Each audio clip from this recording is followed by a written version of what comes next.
wave gothic kid in the late 70s, early 80s. I mean, I actually saw Depeche Mode's first ever show in the United States. And this was probably the first time I got introduced to mute. It would have been like 81, and it was the four of them on stage with a reel-to-reel machine doing the drums, and the only thing that moved on stage was one of those monkeys. You know, the little like wind-up monkeys that like bangs the cymbals together and then opens its mouth and makes its teeth. So growing up, mute was always kind of legendary for being like really dark. You know, it was like the darkest of the dark. You know, they had Einstürzende Neubauten and Test Department and Boyd Rice and Nick Cave and it like, and then they had Erasure, which always seemed kind of funny, and they had Nitzareb. So when I was growing up, I thought like, oh, it's this very dark label. And then in the early 90s, I met Daniel Miller, and because I put out my first single on Outer Rhythm, which was a dance label that was distributed by Mute. And so one day I met Daniel Miller and he told me that he liked some of my songs, and I was like, amazed that he knew who I was, and that he would be in any way interested in rave music. So going back, that's my long-winded rambling non-answer to your question, but being signed like to the same label as Boyd Rice, it's great. Like, I mean, I think it's one of the things that always made Mute so interesting. It was like this label. I mean, some of the things that Daniel has signed over the years, you would talk to the Mute employees, and you know, they would try and put on a brave face, you know, and how do you go out and how do you sell a Boyd Rice record? There was this one band from Finland. What were they? Oh, Pansonic. That was the hardest one. The most minimal techno anyone could ever possibly make. You know, like a song, like an 8-minute song that's just like a muted kick drum and some reverb in the background. I mean, Daniel and I have a lot of similarities. I mean, first and foremost is just our weird and inexplicable love for analog circuitry.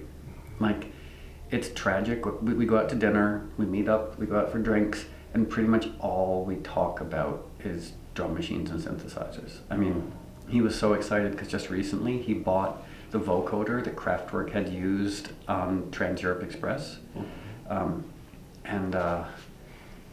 He was like beside himself. And the other thing I think that we have in common, well, our weird love for electronic music, and the fact that every aspect of our career has been a complete mistake and accident. You know, I mean, like, I always thought that I would end up teaching community college in upstate New York, and maybe if I was lucky, working in a bookstore, and probably I would have a long-suffering girlfriend who occasionally pretended to like my music. Like, that's how I saw my life working out. So like every aspect of my career has been sort of like just arbitrary and accidental.